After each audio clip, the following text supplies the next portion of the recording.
Alors que pour des milliers de gens, déconfinement rime avec liberté, eh bien certaines personnes sont rétives à retrouver la vie normale. Pas envie de sortir, manque d'entrain, manque d'énergie, repli sur soi.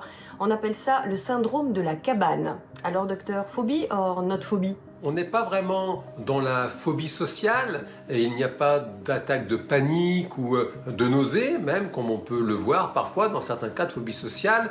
Là, en réalité, c'est plus quelque chose qui pourrait ressembler à un état dépressif. Il y a des psychologues chinois qui ont développé même une échelle de mesures pour évaluer la force de ce syndrome de la cabane, et ce sont des questions auxquelles la personne répond, et il y a justement des questions du genre je me sens déprimé, je me sens triste, je manque d'enthousiasme. Ce sont des choses comme ça, c'est vraiment un manque d'énergie, une difficulté à sortir. Le temps mort du confinement a permis à beaucoup de faire le point, de prendre du recul, de la distance et finalement de réaliser ce qui est essentiel. Moment d'introspection pour découvrir le vrai sens de l'existence, sortir des rythmes frénétiques du quotidien, retrouver le calme loin des transports épuisants.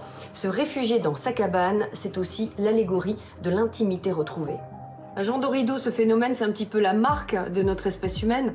En fait, nous avons une énorme capacité à nous adapter. Notre faculté d'adaptation, c'est vraiment dans l'histoire d'évolution de notre espèce, vraiment ce qui a fait la différence pour Homo sapiens, c'est cette faculté à s'adapter en permanence. Et typiquement, une situation qui génère beaucoup de frustration au départ, comme typiquement le confinement, eh bien en fait, en réalité, la personne va faire le nécessaire sans même s'en rendre compte pour s'adapter à cette situation. Nous sommes en plus très forts pour donner du sens à notre existence, et ainsi petit à petit, eh bien, il y a des idées qui vont émerger dans son esprit, du genre finalement je ferais mieux de rester chez moi, dehors c'est dangereux, je risque peut-être d'être contaminé, et à l'arrivée on a une personne finalement qui a désappris à sortir, finalement elle a développé une espèce d'équilibre à rester chez elle, et cette personne doit par conséquent réapprendre à sortir.